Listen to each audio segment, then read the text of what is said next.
Hey guys, good morning, नमस्कार, सुप्रभात। कैसे हैं आप सब लोग।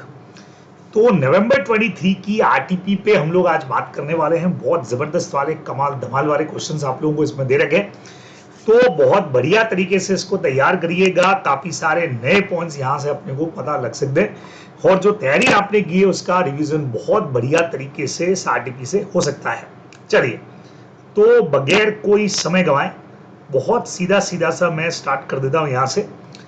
तो पहला क्वेश्चन हमारा जो है आरटीपी का वो है केस सिनेरियो का। भारत संस्कार limited having its registered office at Haridwar is a listed company. It is registered with an authorized share capital of 300 crore, 30 crore के इक्विटी शेयर्स है, 10 ईच है, paid up share capital 200 crore की, 20 करोड़ इंफॉर्मेशन अपने को दे रखी है। कंपनी जो है मैन्युफैक्चरिंग करती है, बहुत सारी चीजें बनाती है। ओके, बोर्ड ऑफ डायरेक्टर्स जो हैं उसमें सागर एक एमडी है, हरी राही संसार और नभ, क्या बात है, नाम जोरदार है, कंपनी के डायरेक्टर्स हैं। और राजू जो है वो कंपनी सेक्रेटरी की पोस्ट पे है, सोनू जो है वो कंपनी के सीएफओ की पोस्ट के ऊपर इस वक्त में है, और मोती जो है वो असिस्टेंट अकाउंटेंट है। ठीक है भाई, कंपनी ने अपने फाइनेंशियल स्टेटमेंट 22-23 के लिए तैयार किए, बोर्ड ऑफ डायरेक्टर्स ने उसको अप्रूव कर दिया, sign by the concern authorities यहां पर है, बहुत सीधा सीधा सा। And thereafter submitted to the auditor on 10th May को फॉर देयर रिपोर्ट। इन्होंने ऑडिटर को सबमिट कर दिया है भाई, ताकि ऑडिट रिपोर्ट जो है प्रॉपर तरीके से आ जाए। ठीक है भाई, ये भी बढ़िया है। फिर उसके बाद में ऑडिट रिपोर्ट ड्यूली रिसीव हो गई और annual accounts with board report and necessary annexures ready on 15 July after complying the formalities as per company law. Board meeting 25 जुलाई को बुलाई, एजीएम फिक्स किए 20 अगस्त को। हाँ, एजीएम के अंदर financial statement along with all annexures जो भी थे, बोर्ड रिपोर्ट, ऑडिट रिपोर्ट, वो सारे अडॉप्ट हो गए, सब कुछ हो गया। कंपनी ने फाइनेंशियल स्टेटमेंट फाइल नहीं किए हैं, इवन अडॉप्टेड होने के बाद भी आरओसी के पास फाइल नहीं की। इंफॉर्मेशन दिया गया कि कंपनी ने अपनी सारी बुक्स जो है वो डिस्ट्रॉय कर दी है, up to financial year ending 31 March 2018 तक की बुक्स जो है इन्होंने डिस्ट्रॉय भी कर दी। ठीक है, on the basis of above fact आपको वो चीजें बतानी है, कुछ आंसर्स आप लोगों को दिए हैं। पहला नंबर है the companies act 2013 provide that financial statement should be approved by section number 134। Financial statement कौन अप्रूव करेगा, स्टार्टिंग में अपने को 1 में ही दे रखा है, तो उसमें है कि भाई कंपनी के अंदर 2 डायरेक्टर कर दें, उनमें से एक एमडी का होना जरूरी है, चेयरमैन नहीं है तो 2 डायरेक्टर एक एमडी। ठीक है, उसके अलावा सीएफओ अगर है, कंपनी सेक्रेटरी है, तो उनके साइन होने बहुत जरूरी है। तो यहां से अगर अपन ने देखें तो सागर एक तो एमडी, उसका साइन होना जरूरी है भाई। कोई भी 2 डायरेक्टर के साइन, उसमें से 1 मस्ट बी एमडी, तो एक सागर है। अब हरी राही संसार नब में से कोई भी एक जना साइन कर दे। उसके अलावा जो हमारा सीएफओ है सोनू और कंपनी सेक्रेटरी जो है राजू, इनके साइन होने कंपल्सरी है। तो 4 साइन कम से कम लगेंगे। 4 साइन में संसार नहीं, सागर का साइन तो अपने को चाहिए क्योंकि कंपनी का एमडी है। तो सागर हो गया एक एमडी, संसार हो गया ओनली डायरेक्टर, राजू हमारा कंपनी सेक्रेटरी, और सोनू जो है वो हो गया हमारा सीएफओ। बराबर, तो इट मींस चारों के चारों सही है। D option is absolutely correct, ये अपने को ध्यान रखना है। सेकंड क्वेश्चन है as per provision of companies law board report, again section number 134 ही है। बोर्ड रिपोर्ट को कौन साइन करेगा, तो बीओडीज में से कोई करने वाला है। इसका भी सीधा तरीका है, या तो चेयरमैन, नहीं तो ऑथोराइज पर्सन जो भी वहां पे रहेंगे वो यहाँ पे साइन कर सकते हैं, अपने को अच्छी तरह से पता है। तो 2 में से एक एमडी, मतलब वही हो गया, डायरेक्टर्स करेंगे 2, उनमें से भी एक एमडी का होना जरूरी है। तो अपने को डायरेक्टर और एमडी तो यही दिख रहा है, सागर और हरी। बराबर, क्योंकि सागर के साथ में राजू और सोनू जो है वो तो कंपनी सेक्रेटरी और सीएफओ की पोस्ट में है, तो अकेला एक डायरेक्टर अपने पास हरी है, तो सागर और हरी के साइन होने वाले हैं। इस सिनेरियो में the company fail to file copies of the financial statement along with all the document. तो ऐसे में फॉलोइंग स्टेटमेंट कौन सा करेक्ट है, तो करेक्ट में इन्होंने बोला सागर राजू सोनू लाइबल। भाई लाइबल तो कंपनी होती है साथ में, तो ए ऑप्शन और डी ऑप्शन तो कट हो गए। अब कंपनी के ऑप्शन के अंदर बात करें तो कंपनी सागर और राजू, दूसरे में है कंपनी सागर और सोनू।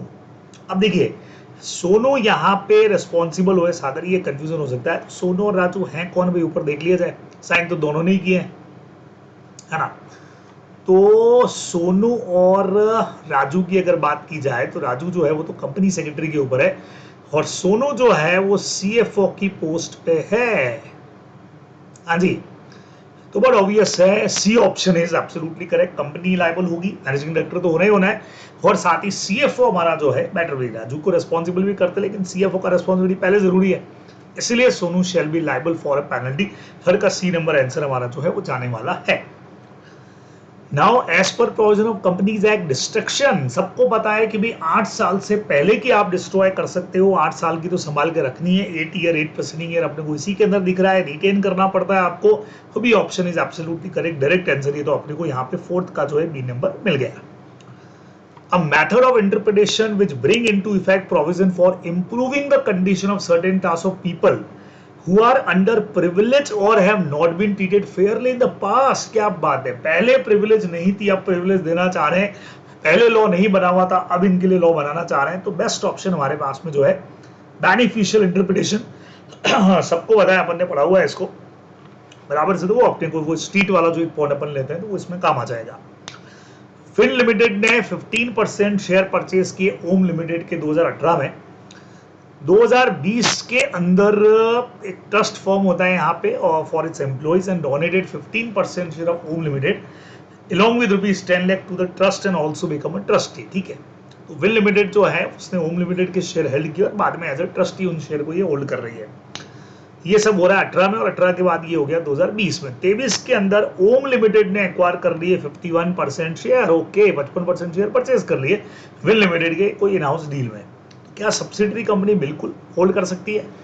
अगर कोई सब्सिडरी कंपनी ने पहले से, भाई एज ए ट्रस्टी तो होल्ड कर ही सकती है, लेकिन ट्रस्टी का होल्डिंग सब्सिडी का रिलेशन बनने के बाद में, लेकिन पहले से भी अगर आपने शेयर एक्वायर करके रखे हुए हैं तो उस पर कोई फर्क पड़ने वाला नहीं है, हम लोग को अच्छी तरह से पता है। ठीक है, तो वही चीज इसमें ध्यान में अपने को रखनी पड़ेगी। तो Win limited can not represent, जी नहीं, Win limited can represent as a trustee. Trustee क्यों, एज ए शेयर होल्डर ही रहो ना आप। Win limited can not hold, Win limited can do so, बिल्कुल सब्सिडरी कंपनी होल्ड कर सकती है, बिकॉज उनके पास प्रायर टू बिकम सब्सिडरी पहले से शेयर पड़े हुए हैं, तो वो आप कंटिन्यू करोगे, वोटिंग राइट्स नहीं मिलते अपने को पता है, तो वो पॉइंट इसमें लगाना है। The date of maturity of bills payable, 4 मई को बिल लिखा है और 100 डेज आफ्टर साइट अपने को बोला हुआ है, तो मई के तो 27 दिन हो गए, फिर उसके बाद जून हमारे पास में आ गया, फिर हमारे पास में जुलाई आ गया, तो ये हो गए 88, तो 12 ऑफ अगस्त में हमने 3 दिन जोड़ दिए, तो आंसर आया 15 अगस्त। 15 अगस्त को पब्लिक हॉलीडे है, तो एक दिन प्रीवियस आ गया। 7th का बी नंबर ऑप्शन हमारा जो है वो हो जाएगा एब्सोल्युटली करेक्ट। नेक्स्ट में हम लोग आ गए न्यूवेज प्राइवेट लिमिटेड ने, प्राइवेट लिमिटेड कंपनी है भाई, इशू किया 9% कन्वर्टेबल डिवेंचर, ओके, और उसको करवाना चाह रहे हैं लिस्टेड। बच्चों पढ़ते ही क्वेश्चन समझ में आ जाना चाहिए आपको। प्राइवेट कंपनी है, नॉन कन्वर्टेबल डिवेंचर लिस्टेड करवा रही है, भैया तुम अनलिस्टेड ही रहोगे, तुम लिस्टेड माने नहीं जाओगे। वैसे भी प्राइवेट कंपनी है तो झंझट ही खत्म है। शैल not be considered listed company, direct answer अपने को मिल जाएगा, ध्यान रखेंगे। A company enter into process of reducing capital. Mr. Shah is concerned officer designated for preparing a list of creditor for records। बहुत बढ़िया क्वेश्चन है बच्चों, समझिएगा। Their reservation and reach to a settlement under section 66 reduction in capital का बात है। Mr. Shah while preparing such list deliberately उन्होंने एक नाम है मिस रामिया का, वो उन्होंने नहीं लिखा। Who is one of the company's creditor and object to reduction। ठीक है, और whereas make a misstatement in the context of some other creditor claim। तो इन्होंने क्या किया कि उसका नाम ही नहीं लिखा, कुछ और के क्लेम में चेंजेस कर दिए। ऑफेंस जो मिस्टर शाह ने किया वो पनिशेबल अंडर 447 में भी, उसके अलावा सेक्शन 417 और 415 जो फ्रॉड के हमारे सेक्शंस होते हैं इंडियन पीनल कोड के अंदर, डिसऑनेस्ट कंसीलमेंट हो गया, फ्रॉड हो गया, उसमें भी ये लगने वाला है। तो कंपनीज एक्ट का क्वेश्चन है कि किसका है भाई, वो कंपनीज एक्ट का नहीं है क्वेश्चन बच्चे लोगों, जनरल क्लॉसेज एक्ट का है। एक साथ 2 एक्ट में अगर सजा लग रही है तो दोनों में मिलेगी या किसी एक में मिलेगी। तो हमको पता है कि ऐसा होने पे कोई भी एक एक्ट जो है उसके अंदर सजा मिलती है, दोनों में नहीं मिलती है। तो mister Shah shall be liable companies act और इंडियन पीनल कोड, हाँ लायबल अंडर बोथ, नहीं नहीं नहीं नहीं, shall be liable to be prosecuted and publish, ये देखिए लिखा है either of the companies act or Indian penal code। C option is absolutely correct. 9th का 2 में से किसी एक के अंदर मिलेगी, तो जनरल क्लॉसेज एक्ट का हमारा क्वेश्चन था। विचार विमर्श लिमिटेड एजीएम बुलाया 20 सितंबर को, कंसीडर किया अडॉप्ट फाइनेंशियल रिजल्ट वगैरह इन्होंने अडॉप्ट किए 31 मार्च को, लेकिन कोरम की वजह से कोरम नहीं था, वांट ऑफ कोरम, मीटिंग आगे चलेगी 27 सितंबर को। और नाउ एनुअल रिटर्न हम फाइल करते हैं 60 days from the date of AGM. अब डेट ऑफ एजीएम वैसे तो बुला ली थी 20 सितंबर को, लेकिन adjourn meeting is a part of AGM ही मानी जाती है। तो 27 को आपने जब अडॉप्ट कर लिए, सब कुछ हो गया, तो वहां से अपने को 60 दिन के अंदर भेजना चाहिए। तो 10th का C number option is absolutely correct. 60 days from the date of 27th of सितंबर, ध्यान रखिएगा। हाँ, एजीएम होती नहीं है, तो जब होनी चाहिए थी वहां से 60 दिन में अपने को काम करना पड़ेगा, ये आप लोग ध्यान में रखने वाले हैं। चलिए, अब हमारा मामला आता है बच्चों लोगों, डिस्क्रिप्टिव क्वेश्चंस के अंदर हम लोग पहुंच गए। और पहला क्वेश्चन है, the paid up share capital of golden shoes limited 25 lakh divided into 2,50,000 equity share 10 each. कुछ शेयर होल्डर का मानना है कि 2500 इक्विटी शेयर्स उनके पास में resident of London, from home a foreign register of share holder is open. ठीक है, नवंबर 1/22 में ओपन किया था। Advise golden shoes limited with in how much time after opening foreign register. जरूरी है कि हम आरओसी को बताएं, notice of situation of London office बच्चों 30 दिन के अंदर बताना पड़ेगा। सेक्शन नंबर 88 जो हम लोग पढ़ते हैं रजिस्टर वाला, उसमें फॉरेन रजिस्टर के लिए आपको अलग से प्रोविजन दिए हुए हैं, और उसमें दिया हुआ है कि रजिस्टर ओपन करने के 30 डेज के अंदर आप ओपन जहां कर रहे हो और उसका पूरा एड्रेस वगैरह जो प्रॉपर है वो आरओसी को इन्फॉर्म करोगे। तो सेक्शन 88 से अभी इसका आंसर हम लोग देख लेंगे। आरटीपीएस का आंसर दे रखे, अभी हम लोग एक बार डिस्कस कर लेते हैं, फिर सारे आंसर्स को चेक भी कर लेंगे। नेक्स्ट हमारे पास में है, Satvikiya private limited was formed on 25th of April 2020। At the time of formation, it had provided in its article that, समझिएगा, the company shall not be permitted to accept or keep advance subscription or calls in advance। Company के articles में calls in advance का provision नहीं है। अगस्त के अंदर company चाहती है आर्टिकल्स को अमेंड करके उसमें कॉल्स इन एडवांस का प्रोविजन बना दे। सेक्शन 50 काम करता है बच्चों, decided whether the provision inserted in the article at the time of formation of company can be considered void. अब समझो, बट ऑब्वियस है कि सेक्शन 50 में क्लियर लिखा हुआ है कि अगर आर्टिकल्स परमिट करें तो कंपनी कैन एक्सेप्ट डिविडेंड। अब sorry, company can accept calls in advance. अब आर्टिकल्स के अंदर अमेंडमेंट करना तो अलाउड है, हमको पता है सेक्शन नंबर 14 में हम ऑल्टर कर सकते हैं, और वैसे भी हमको ऑल्टर करने का आर्टिकल्स खुद परमिट कर रहा है। कंपनीज एक्ट का सेक्शन नंबर 6 बच्चों अपन ने पढ़ा हुआ है, हाँ, जो ओवरराइडिंग इफेक्ट देता है, लेकिन वो खुद कहता है कि कंपनी अपने आर्टिकल्स के थ्रू रूल्स को चेंज करती है, और अपन अमेंड कर सकते हैं तो बहुत आराम से हो जाएगा। तो whether the provision inserted in the article at the time of formation can be considered void, नहीं, अब चेंज हो जाएगा। तो अब कंपनी कैन एक्सेप्ट, पहले वो वैलिड था लेकिन अमेंड करने के बाद ये वैलिड हो जाएगा, रिटेन कर सकती है कंपनी। ये अपने को इसके अंदर लिखना पड़ेगा, भी आंसर देखेंगे सारे। द डिविडेंड अमाउंट रिसीव और receivable on equity share held by Vaibhav. अच्छा, वैभव को कुछ डिविडेंड मिलता है, सुहास लिमिटेड से मिल रहा है। 25/8 को डिविडेंड डिक्लेयर हुआ था, डिविडेंड अमाउंट 800 रुपए का है, लेकिन पे हुआ 23/10 को। हो पेमेंट सेक्शन 123 124 30 दिन में पेमेंट हो जाना चाहिए बच्चे लोगों, अपन ने पढ़ा हुआ है। तो 25/8 को अगर डिक्लेयर हुआ है, बैंक अकाउंट में अपन जमा करते हैं, 30 दिन में पेमेंट करते हैं, तो भाई 24/8 तक तो भाई साहब को पेमेंट हो जाना चाहिए, 24/9 तक, सॉरी, अब 24/9 की जगह 23/10 को पेमेंट हुआ है, यानी कि लगभग 29 दिन लेट पेमेंट हुआ है बच्चों। क्या कहते हो, 25/8 से 30 दिन, यानी कि 24 तारीख आ जाएगा। 8वां महीना अगस्त का होता है, वैसे भी 31 का होता है, तो 24 को हमारा खत्म हो जाएगा। ठीक है, और ये महीना है सितंबर का, सितंबर जो है वो तो 30 का ही होता है। तो यहाँ से पेमेंट हुआ 23 तारीख को, यानी एक दिन पहले, तो 30 की जगह 29 दिन लेट पेमेंट हुआ, तो 29 दिन का 18,800 पे 18% के हिसाब से 29 डेज का यहाँ पे पेनल्टी जो है वो पे होना चाहिए, ऐसा कुछ सिचुएशन है। तो इन्होंने बोल भी दिया यहाँ पे, इन द कंटेक्स्ट ऑफ, ये लाइन अभी पढ़ रहा हूँ मैं, पहले यहाँ पढ़ देते हैं। What are the punishment, company के लिए पनिशमेंट क्या है? वो पनिशमेंट यही है भैया, 18% पर एनम के साथ तो तुमको इंटरेस्ट देना पड़ेगा, और बाकी इसके अंदर जो अपने को सेक्शन 127 के अंदर पेनल्टी दे रखी है वो भी अपन लिख सकते हैं साथ में। एक और कंपनी के बारे में बोला है, बांदोल निधि लिमिटेड, और इसका डिविडेंड डिक्लेयर हो गया था 4/9 को। ठीक है, 4/9 को हुआ है, 100 रुपए इसके अंदर मिल रहे हैं, and dividend was not paid with in the stipulated time period. अब इसमें टाइम पीरियड है कितना, तो इसमें हमारे लिए सफिशिएंट होता है कि हम न्यूज़पेपर के अंदर इस चीज़ को डिक्लेयर कर दें, और कंपनी की वेबसाइट के ऊपर भी एक पर्टिकुलर टाइम तक पड़ा रहने दें कि यहाँ पे डिविडेंड डिक्लेयर हो गया है, उस टाइम तक अगर इनको मिल गया तो वैलिड माना जाएगा। ऐसे कुछ लिखना पड़ेगा इसके अंदर। निधि कंपनी का तो यही रूल होता है, लोकल न्यूज़पेपर में और इंग्लिश में आपने न्यूज़ में दे दिया और कंपनी की वेबसाइट पे कुछ टाइम तक पड़ा रखा है, तो वो कन्फर्म इन्फॉर्मेशन देना मान लिया जाता है। Mister Vaibhav hold 100 cumulative preference share, 1 lakh का फेस वैल्यू है उनके पास में। त्रिपाठी लिमिटेड का, जिसमें डिविडेंड पेबल 8% पर एनम है। आप जानते हो कम्युनिटी में इकट्ठा होता जाता है, लेकिन फाइनेंशियल ईयर 21-22 में कंपनी को प्रॉफिट नहीं हुआ। और अब से क्वेश्चन ये पूछा है कि इसके अंदर क्या होना है, क्या 22-23 के लिए कैरिड फॉरवर्ड हो जाएगा, मतलब कम्युनिटी हो जाएगा, और अगली बार जब 22-23 का डिविडेंड डिक्लेयर होगा तो पहले ये पेमेंट होगा। ये सब अपने को आंसर में लिखना चाहिए। चलिए मैं एक बार आपको आंसर की तरफ लेके चलता हूँ।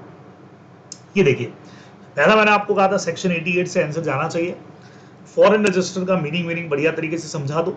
वो समझाने के बाद फिर अपना जो पॉइंट है, company shall within 30 days from the date of opening foreign register, registrar को पूरा वहां का डिटेल जो है वो फीस के साथ में बताने वाली है, तो वो अपने को यहाँ पे लिख देना चाहिए था। अगला मैंने आपको सेक्शन 50 का बोला ही था, यस कंपनी एक्सेप्ट कर सकती है अगर आर्टिकल्स परमिट करें तो।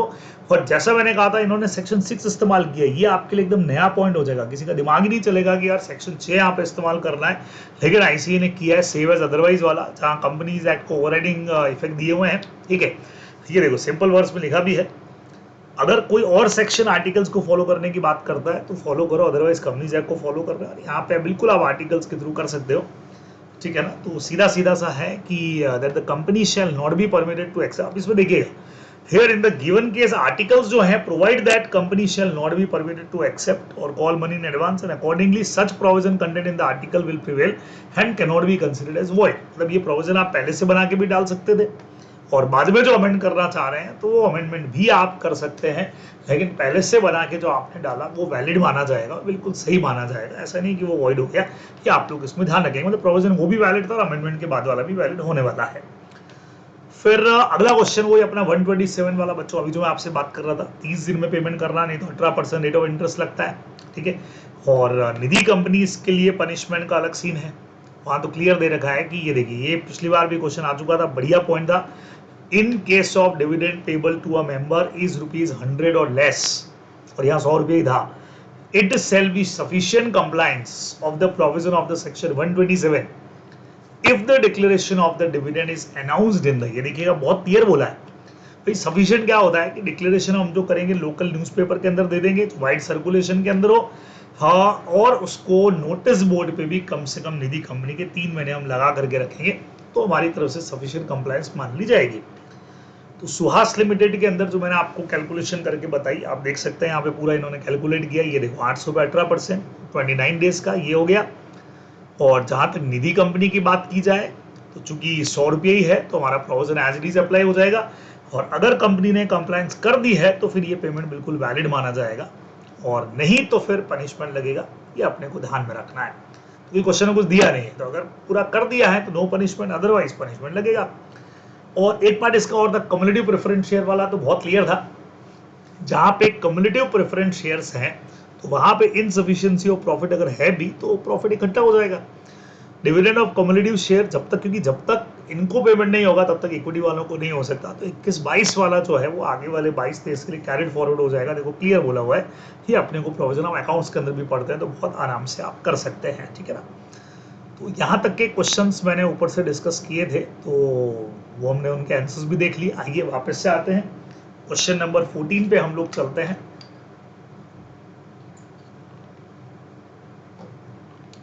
14 वाला क्वेश्चन क्या कहता है, yellow private limited is engage in the business of manufacturing premium quality little toys. Huge market है उनके टॉयज का। कंपनी एक ऑडिटर अपॉइंट करती है 22-23 के लिए। The engagement letter of the auditor was sign with a clause to fee mutually decided. Directors of company approach करते हैं आपके पास में कि भैया रेम्यूनरेशन के लिए क्या करना चाहिए। सेक्शन 142 में जनरल मीटिंग के अंदर हम डिसाइड करने वाले हैं, जो मीटिंग होगा शेयर होल्डर का, वहीं पे रेम्यूनरेशन और जो भी एक्सपेंसेस है वो डिसाइड होगा। ये अपने को आंसर में लिख देना चाहिए। अभी आंसर देख लेंगे। चलिए नेक्स्ट पे आते हैं। Shri limited authorise capital 10 lakh equity share face value 100 each. Some of shareholder expressed their opinion in the AGM. It is very difficult for them to trade in the shares of company in the stock market, और request करते हैं कि यार face value आप reduce कर दो और 100 की जगह 10 कर दो, और शेयर का जो नंबर है वो बढ़ा करके आप जो 10 लाख था उसकी जगह 1 करोड़ कर दो। तो ठीक है ना, हमको क्या दिक्कत है, हम कर देंगे भाई। हमको सेक्शन नंबर 61 इसकी परमिशन देता है, ऑल्टरेशन इन शेयर कैपिटल, कि हम इस तरीके से सब डिवीजन वाला जो पॉइंट अपन ने पढ़ा या इस तरह का पॉइंट हम कर सकते हैं ना। फेस वैल्यू हम कम कर देंगे, नंबर ऑफ शेयर बढ़ा देंगे, तो क्या रिक्वेस्ट कंसिडरेबल है क्या? बिल्कुल है। अगर हम 61 के प्रोविजन फॉलो कर लें तो हमारे लिए परमिसिबल होगा, लेकिन 64 में शायद वो दे रखा है कि अगर ऐसा करने से वो जो प्रपोर्शन उनका जो पहले वाला था डिविडेंड वगैरह का वो चेंज नहीं होना चाहिए, और वैसे भी प्रपोर्शन चेंज नहीं हो रहा है, आपकी कैपिटल तो उतनी ही रहेगी जितनी पहले थी, तो वो अपन यहाँ पे 61 64 का मिक्स प्रोविजन यहाँ पे लगा सकते हैं। अभी चेक करेंगे बच्चे लोगों। A limited company raise secure deposit 80 crore के हैं। अच्छा, ये तो क्वेश्चन अभी आ रखा है, 80 करोड़ के हैं और 12% पर एनम 3 साल के हिसाब से, 80 करोड़ पे 12% के हिसाब से 3 साल का इंटरेस्ट निकाले तो अपन 100 करोड़ से ऊपर कुछ अमाउंट जाता है। समझ रहे हैं कौन सा वाला क्वेश्चन है? कंपनी अगर अपने एसेट को चार्ज करती है have been created within prescribe time in favour of depositor, तो हमको पता है इंटरेस्ट प्लस डिपॉजिट अमाउंट मिला करके उससे ज्यादा ही एसेट होनी चाहिए। और ये जो एसेट है तो सेम क्वेश्चन आ रखा है भाई, एसेट हमारे पास कितनी है भाई? ये हाँ जी, ये तो 80 करोड़ की हमारे पास एसेट होती है, 80 करोड़ की तो सिर्फ एसेट है ये। आगे देखें, गुडविल और ट्रेडमार्क इंटेंजिबल कभी इस्तेमाल नहीं होती है, सेम क्वेश्चन पहले आ चुका है, 80 करोड़ ही होगा, जबकि अपने को जो डिपॉजिट हमने रेस किए वो कितने से सिक्योर करने हैं? 80 प्लस हमको इस पे 12% का इंटरेस्ट जो भी 3 साल का वो ऐड करना पड़ेगा, बराबर, तो 108 करोड़ समथिंग का अमाउंट निकल करके आएगा। और हमारे पास तो प्रॉपर्टी खाली 80 करोड़ की है, तो अनसिक्योर्ड की तरह से काउंट होंगे, वैलिड नहीं होंगे। ये देखिए, तो ये अपने को वैलिडिटी पूछा है तो वैलिड होने वाला नहीं है। तो कंपनी लॉ के बचे हुए क्वेश्चंस के आंसर मैं आपको पहले दिखा के फिर दूसरे एक्ट लेके चलता हूँ। ये देखिए, तो ये मैंने आपको कहा था रेम्यूनरेशन के बारे में 142 के अंदर हम लोग डिसाइड कर लेंगे, है ना। तो according to the section remuneration जो है वो fix by the company in the general meeting के अंदर डिसाइड होगा। और रेम्यूनरेशन शैल जो है वो in addition to the fee payable to an auditor include the expenses incurred by the auditor. पूरा 142 आप लोग समझा दो इसके अंदर, जनरल मीटिंग के अंदर डिसाइड करोगे आप तो डिसाइड कर सकते हैं। जनरल मीटिंग या जो मैनर कंपनी जनरल मीटिंग में डिसाइड करे उसके हिसाब से। अगला क्वेश्चन 61 अलाउ करता है limited company share capital authorise by article है, और ऑल्टर अपने मेमोरेंडम को करके और सब डिवीजन कर सकती है, जैसे मैंने आपको कहा चेंजेस कर सकती है, प्रमोशन बढ़ा सकती है, बिल्कुल अलाउड है। 64 में जो मैंने आपको कहा था कि ऐसा अगर करती है तो 30 डेज के अंदर आपको रजिस्ट्रार को बताना पड़ेगा, और बस वही पूरा प्रोविजन अपने को लिख देना, बिल्कुल कंपनी कर सकती है, अलाउड है, क्योंकि इससे कंपनी का टोटल जो शेयर कैपिटल है उस पर कोई इंपैक्ट नहीं आने वाला है, वो का वो रहेगा, खाली आपने उसके अंदर नंबर ऑफ शेयर्स बढ़ा करके पर शेयर का प्राइस कम किया है। Hence the request of share holder is considerable. बढ़िया तरीके से आप दोनों पॉइंट्स को समझा दीजिए। 64 इसमें नया आपके लिए होगा, 61 तो चलो याद आ ही जाएगा। नेक्स्ट क्वेश्चन, एवरी कंपनी जो सिक्योर डिपॉजिट एक्सेप्ट करती है पब्लिक से 30 डेज में क्रिएट चार्ज करेगी, और अमाउंट ऑफ चार्ज जो है वो डिपॉजिट के अमाउंट और उस पर जो इंटरेस्ट अमाउंट उससे कम नहीं होना चाहिए ना, क्लियर बोला हुआ है। और यहाँ पे अगर अपन देखें तो कंपनी, मैंने कहा था इंटेंजिबल एसेट के ऊपर कभी नहीं बनाएगी गुडविल ट्रेडमार्क, और total value of security should not be less than the amount of deposit और उसके ऊपर इंटरेस्ट। तो अब यह देखिए आप यहाँ से सिक्योरिटी तो हमारे 80 करोड़ की, इंटेंजिबल काम आती नहीं है, और डिपॉजिट जो अपने को लेना है वो 80 प्लस 7 में 80 पर 12% का इंटरेस्ट 3 साल का 108 करोड़ होता है। अब की एसेट 80 करोड़ की हमारे पास में है, तो नॉट वैलिडली क्रिएटेड, ये अपने को आंसर में लिखना पड़ेगा, बराबर, क्लियर। चलो बात समझ में आ गया, एकदम बढ़िया बढ़िया से क्वेश्चन है। आइए आपको लेकर के चलता हूं अभी अदर लॉस के क्वेश्चंस के ऊपर बहुत फटाफट से। तो अदर लॉस के क्वेश्चन में सबसे पहले Indian contract, mister Sanjeev is dealing in high equity timber. Amit wants to purchase the timber from him on credit which is to be used in renovation of his house, और Pramod guarantee देता है to mister Sanjeev for timber, ठीक है, to be supplied by mister Sanjeev to mister Amit. Okay, mister Sanjeev supplied the requested timber to mister Amit को उन्होंने supply किया, और afterward mister Amit embarrass and contract with his creditor to assign to them the property in consideration for their releasing him from their demand. Okay, मतलब mister Sanjeev और mister Amit तो debtor creditor के role पे आ गए हैं, और प्रमोद जो है उन्होंने दिया गारंटी। बाद में जाके मिस्टर अमित थोड़ा सा परेशान होते, दुखी होते, और संजीव को पेमेंट के अंदर क्या कर देते, अपना प्रॉपर्टी असाइन कर देते इन कंसिडरेशन। ड्यू डेट के ऊपर संजीव जो है वो फाइल करता है sue for recovery of payment of timber. अच्छा, एम्बेरेस होता है कॉन्ट्रैक्ट विद हिज क्रेडिटर, अच्छा वो संजीव के साथ मिल करके to assign to them his property. लेकिन संजीव जो है वो केस फाइल कर देता है प्रमोद के अगेंस्ट में पेमेंट रिकवरी करने के लिए। तो अपने से पूछा क्या करना है बच्चे लोगों को, बहुत सिंपल है। देखिए, जहां पे अब कई लोगों को लगेगा सर 133 है, उससे तो प्रॉपर्टी दे दिया, इसके बदले में पेमेंट करने से मतलब था ना, पेमेंट के मोड से तो मतलब ही नहीं था। और 134 यहां लगना चाहिए कि अगर मान लीजिए क्रेडिटर को पेमेंट डेटर की तरफ से मिल गया है, प्रॉपर्टी असाइन कर दी ना, तो जब इनके बीच का ट्रांजैक्शन ही खत्म हो गया तो आप श्योरिटी को कैसे रेस्पॉन्सिबल कर सकते हो यहाँ पे surety will not be responsible. 134 अभी अपन चेक भी कर लेंगे। नेक्स्ट क्वेश्चन देखिएगा, मिस्टर वैभव मेड 5,000 का to mister Rishabh but before the same could be delivered. ये बहुत बार क्वेश्चन आ चुका है। वैभव की यहाँ पे जो विभव है उसकी हो चुकी है डेथ, ओके। अब उसका जो सन है उसको वो चेक मिलता है, जो भी मतलब बिल्स ऑफ एक्सचेंज है। Who was only legal heir of mister Vibhav approach Rishabh और उसको इन्फॉर्म करता है फादर की डेथ के बारे में। Now mister Somesh is willing to complete, उसका जो बेटा है वो इसको कंप्लीट करना चाह रहा है, जो एग्जीक्यूट किया था उसके फादर ने, बराबर से समझे आप लोग। तो referring to the relevant provision of NIA बताना है क्या ऐसा नहीं कर सकता, अभी एजेंट थोड़ी है ये। तो लीगल हेयर को ये राइट नहीं प्रोवाइड होते हैं, मरने वाला सिर्फ अपनी प्रॉपर्टी लायबल होता है, अपने को पता है। तो but before the same could B deliver mister विभव पास्ड अवे, और उसका बेटा उसको कंप्लीट करना चाह रहा है, एजेंट होता तो कर देता उसके बिहाफ पे, उसको राइट मिलने वाले नहीं है। अभी अपन आंसर देख भी लेंगे। आखिरी दो क्वेश्चन में मिसेस नीलू चंद्रा डायरेक्टर है लड्डू स्वीट्स प्राइवेट लिमिटेड की। Once while dealing with super supplier of raw material she agree to get some secret commission खा रही है। फाइंडिंग ऑफ फैक्ट के बाद में कंपनी उसके अगेंस्ट में केस कर देती है, नीलू चंद्रा के अगेंस्ट में, और उसका आर्ग्यू किया है according section 166 of companies act, director of a company shall not achieve or attempt to achieve any undue gain or advantage either to himself or his relative partner या एसोसिएट, उन्होंने reference दिया, पूरा section लिखा हुआ है। ओहो, ये तो अपना बढ़िया वाला क्वेश्चन है। उसने आर्ग्यू क्या किया कि आपका 166 जो है वो सिर्फ मेल डायरेक्टर के लिए लगता है, क्योंकि सब जगह पे his relative he shell be liable लिखा है, फीमेल पे अप्लाई नहीं होता है। बच्चे लोगों, जनरल क्लॉजेज एक्ट का सेक्शन नंबर 13 जहां पे हमने कहा था जहां मेल वर्ड आता है उसमें ऐसे सेक्शन में फीमेल भी इंक्लूड रहेगा, वो अपने को पूरा बढ़िया 13 वाला लिख देना चाहिए। और आखिरी क्वेश्चन बच्चे लोगों, इंटरप्रिटेशन से विदाउट प्रीजुडाइस का मतलब हमसे पूछा है एज हार्मोनियस इंटरप्रिटेशन में हम कैसे यूज करते हैं। जहां ये आ जाता है तो हम ये कहते हैं दूसरे सेक्शन को नुकसान पहुंचाए बगैर। बढ़िया से एग्जांपल भी देने को बोला है तो आप बहुत आराम से दे सकते हैं। आइए मैं आंसर लेके चल रहा हूं आपको आंसर की तरफ।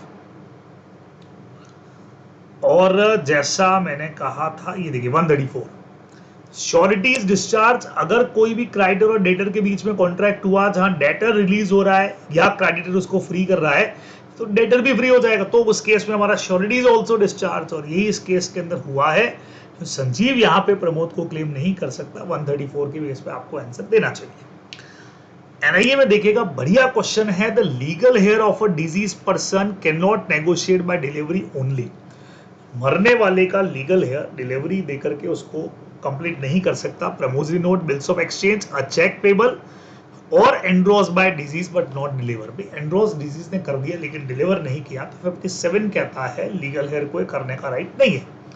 एजेंट अगर होता तो वो कंप्लीट कर सकता था, अगर उसको प्रिंसिपल ने ऑथराइज पहले कर दिया होता, लेकिन लीगल हेयर को राइट नहीं है। ठीक है, right in the instrument are not transfer to the endorsee unless after the endorsement. Same है, हस्बैंड डिलीवर होना जरूरी है, अपन जानते हैं। तो अगर किसी पर्सन ने एंडोर्समेंट कर दिया लेकिन उससे पहले उसकी डेथ हो गई, लीगल हेयर जो है आगे नेगोशिएट करने का राइट नहीं रखता है बच्चों, ये अपने को ध्यान में रखना पड़ेगा। और यही आंसर के अंदर भी हमारा आने वाला है कि भाई वो कंप्लीट नहीं करेगा और आगे उसको डिलीवर भी नहीं कर पाएगा ऋषभ को, कि आपको ध्यान में रखना चाहिए। ठीक है, फिर आपको सेक्शन 13 मैंने बता ही दिया था जहां क्लियर बोला है unless there is anything repugnant, जब तक कुछ और चीज नहीं लिखी गई हो। जहां पे मस्कुलाइन आएगा जेंडर, वहां पे फीमेल्स को भी इंक्लूड करेंगे, मेल इंक्लूड्स फीमेल। फिर हमने क्वेश्चन समझा दिया और फाइनल आंसर में हम ये लिखेंगे कि हाँ भाई not only applicable to male but also females, इसीलिए उनको यहाँ पे सजा मिलेगी, बाउंड होगी 166 में, ये ध्यान रखेंगे। Without prejudice certain particular provision follow. बच्चों अगर बड़ा पैराग्राफ लगे तो छोटे पॉइंट्स में डाल दो भाई। Certain particular provision follow general provision and when it is stated that the particular provision are without prejudice to those general provision. तो ये पर्टिकुलर प्रोविजन जो है वो not restrict or limit the operation and generality of the preceding general provision.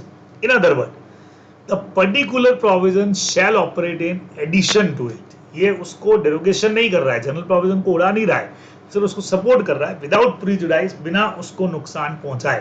तो यहाँ पे लिख भी दिया कि the particular provision would not restrict or limit the operation of generality of the provision. हम खत्म नहीं कर रहे हैं, ये अपने को ध्यान में रखना है। बढ़िया एग्जांपल 4.3 का ले लो आप, without prejudice to the provision of the section 4.2 या मेमोरेंडम के प्रोविजन हमारे हैं। ये पूरा आपको प्रोविजन जो है वो बुक से, मेन बुक से अपन देख सकते हैं, जहाँ पूरा पॉइंट मैंने वहां पे लिखा है कि कोई भी नाम आपका ऐसा नहीं होगा जो अनडिजायरेबल नेम हो। वो इन्होंने लिख दिया भी उस सेक्शन को नुकसान पहुंचाए बगैर इस सेक्शन में लिखा हुआ है। तो ऐसा अपन एग्जाम्पल बढ़िया सा कंपनीज एक्ट का मेन एग्जाम्पल दे सकते हैं अपन, ये आप लोग ध्यान में रखने वाले हैं बराबर। तो यहाँ अगर के बच्चे लोग को आरटीपी के हमारे सारे प्रोविजन खत्म हो चुके हैं। होप सो कि बहुत बढ़िया तरीके से आपने क्वेश्चंस मेरे साथ रिवाइज कर लिए होंगे, समझ में आ गए होंगे, अच्छे से इनको करके जाइएगा। जल्द ही अगले सेशन में आप लोगों से फिर मुलाकात होती है, तब तक तैयारी बढ़िया